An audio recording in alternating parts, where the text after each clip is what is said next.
স্ত্রীর বয়স 27 বছর বয়স। 27 বছর একটি মেয়ে 8টি বছর ধরে কন্যা সন্তান নিয়ে ঘুরে বেরিয়েছে। এই আশঙ্কা নিয়ে সে নিজেকে কি পরিচয় দেবে? সে কি বিবাহিত নাকি বিধবা? আমার মা আমাকে গুম করার কয়েকদিন পর আমার পিতাকে হত্যা করা হয়। এরপর থেকে আমাকে খোঁজে দাঁড়িয়ে দাঁড়িয়ে ঘুরে বেরিয়েছেন, পুলিশের কাছে গিয়েছেন, র্যাবের কাছে গিয়েছেন, রাষ্ট্রপতির ভবনের বাইরে দাঁড়িয়ে থেকেছেন, প্রধানমন্ত্রীর ফটকের বাইরে দাঁড়িয়ে থেকেছেন শুধু একটু জানার জন্য তার কলেজের টুকরো সন্তান কি বেঁচে আছে না মারা আছে।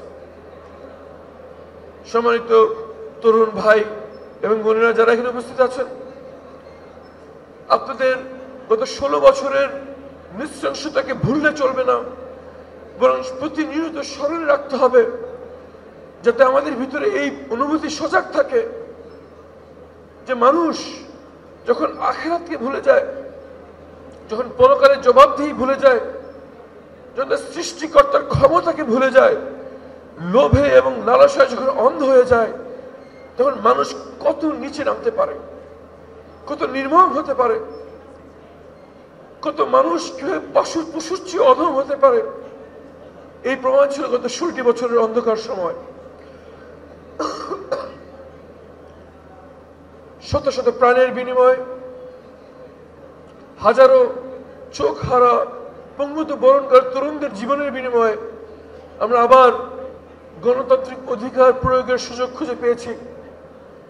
তরুণ ভাই এবং বন্ধুদের আহ্বান জানাবো, যারা আপনারা আগামীতে ভোট দিবেন তারা যেন এই সুযোগকে কাজে লাগান এবং পরিবর্তনের পক্ষে রায় দিন।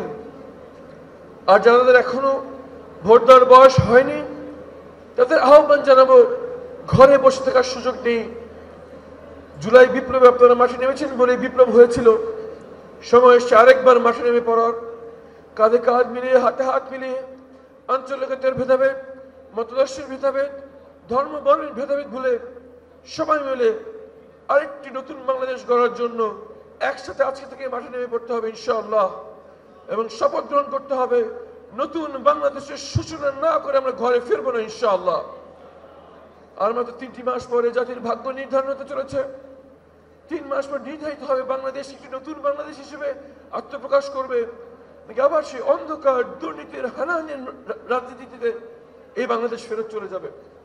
আসুন আল্লাহ প্রদত্ত শাহাদের রক্তে রঙিন এই নতুন গণতান্ত্রিক অধিকারকে আমরা এমনভাবে কাজে লাগাই যাতে আমাদের পরবর্তী প্রজন্ম, আমাদের তরুণরা একটি সমৃদ্ধশালী ঐক্যবদ্ধ বাংলাদেশ পায়।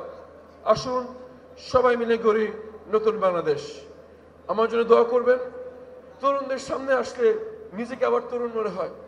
বছর হবে তখন সহকর্মীদের সঙ্গে একবার টিম বিল্ড করবা, আর যখন 40 হয়ে যাবে তখন তোমার they have the new ideas.